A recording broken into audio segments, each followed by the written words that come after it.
promover un debate, tampoco entrar en controversia con la audiencia. Mi deseo única y exclusivamente es, en ejercicio de mi derecho a la libertad de expresión,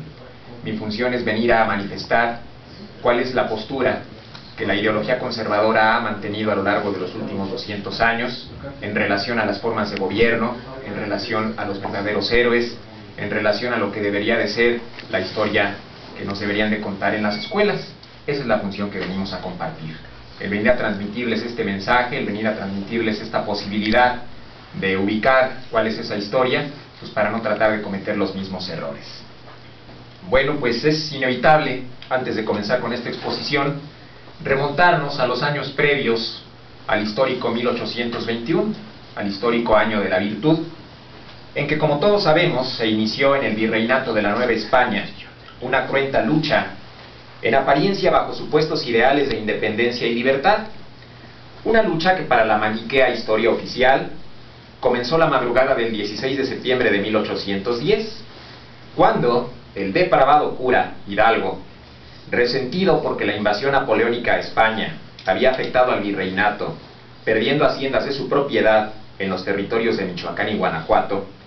pues inició con su gabinete revolucionario una feroz lucha de castas que aún historiadores liberales reconocen que fue frenética y desorganizada, sin más bandera que la búsqueda de la supuesta identidad criolla, el engañoso crisol mestizo y la falaz emancipación indígena. Sin embargo, me permito recordarle a nuestra querida audiencia que por una cédula real del emperador Carlos I de España, que era a la vez Carlos V de Alemania, en 1535 se proscribió definitivamente la esclavitud en la Nueva España. En ese año, por una cédula real, pues no hay más esclavitud en el virreinato, que de hecho pasa a ser eso, pasa a ser un virreinato. Por eso aquellas afirmaciones falaces, mordaces, de mal gusto, tendenciosas, que se dedican a utilizar la palabra colonia para calificar los 300 años en que estuvimos bajo la tutela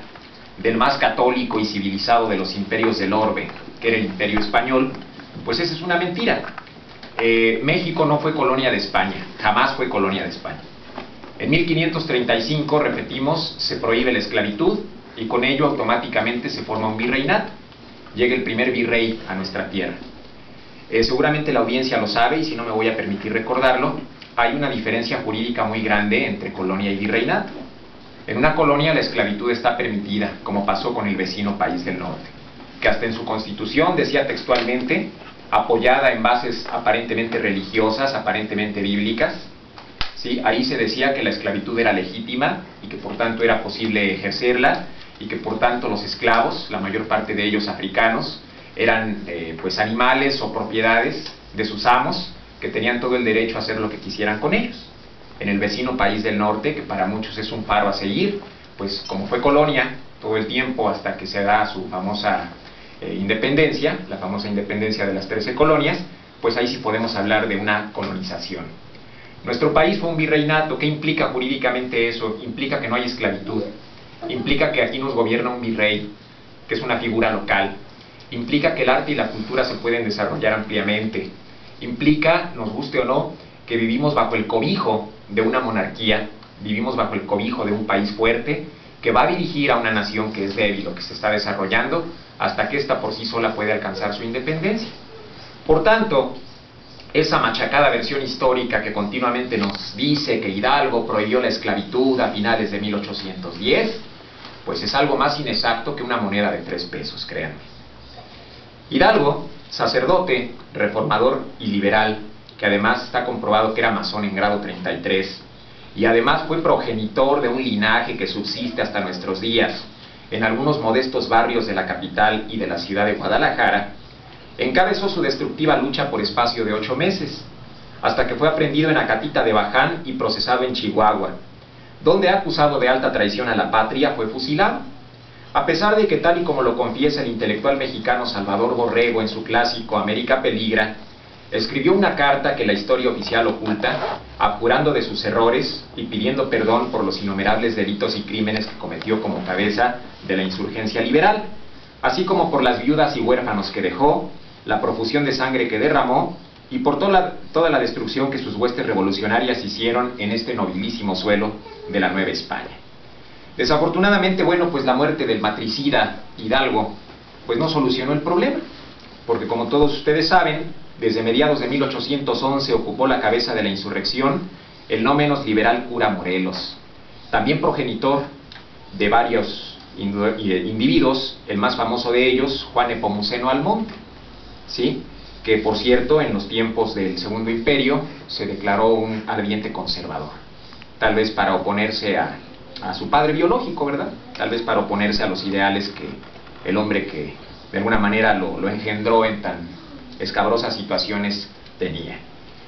Y bueno, pues además Morelos es autor del antihispano documento titulado Los Sentimientos de la Nación, como todos sabemos, con Bravo, Trujano, Matamoros, Galeana, Victoria, Teresa de Mier, Rayón y otros santos menores del calendario oficial revolucionario, prosiguió la lucha liberal hasta su deposición en 1815, sin resultados positivos, ya que en estos 4 años de lucha únicamente se dedicó a complacer las pérfidas indicaciones de la Unión Americana,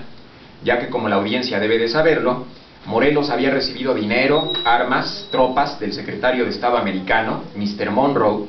y había firmado un plan llamado de Tierra Quemada,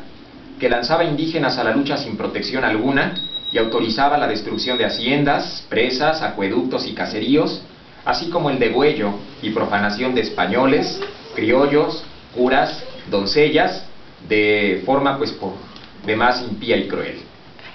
Al iniciarse en 1816, porque Morelos, bueno, fue fusilado en diciembre de 1815, al iniciarse en 1816, la flama revolucionaria parecía haberse extinguido,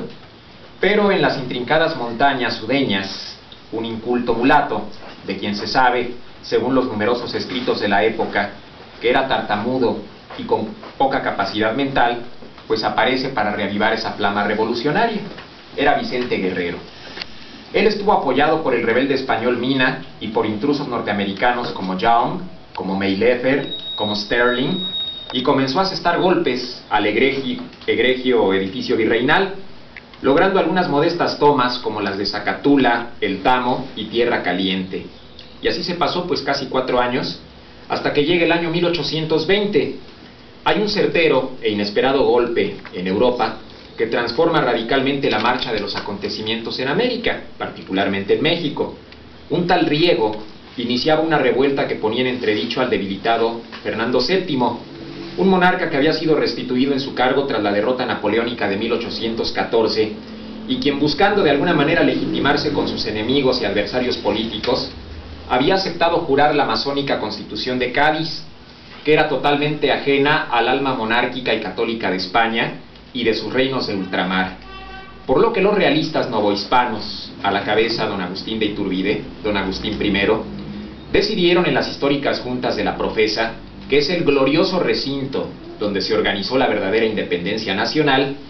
enfocar su lucha a la consecución de una emancipación no de España, ni de nuestros padres los españoles, ni de la Santa Iglesia Católica, ni de las instituciones del virreinato, sino única y exclusivamente del mal gobierno español y del peligro inminente que representaba la judaica Constitución de Cádiz, que mucho distaba del alma y perfil de lesa patria. Así es que el primer paso de este nuevo proyecto de nación se dio el 4 de febrero de 1821, cuando el libertador Iturbide envía una carta desde Acatempan al agresivo Guerrero, invitándole a cerrar filas en pro de un objetivo común y a borrar las diferencias del pasado. Una vez que obtuvo la positiva respuesta, puso en marcha la segunda parte de su atinado proyecto, que cobró vida precisamente el 24 de febrero de 1821, que es la fecha que es el objeto central de este homenaje. Con la promulgación del Plan de Iguala, ya lo dije, el único y verdadero faro jurídico que ha existido en México desde 1821, y con la creación de nuestro sagrado pendón tricolor, cuya importancia pues vamos a exponer a continuación. Queremos comentar que el Plan de Iguala buscaba textualmente asegurar nuestra sagrada religión y establecer la independencia del Imperio Mexicano a través de una junta gubernativa de la América Septentrional, y presentaba 3 ejes clave, que son los siguientes. Primeramente, independencia. Como ya lo mencionamos, esta independencia únicamente era a nivel político, únicamente era en relación al mal gobierno que estaba llevando Fernando VII, y se pretendía mantener intacto, se pretendía mantener prácticamente sin mancha alguna, todo lo que constituía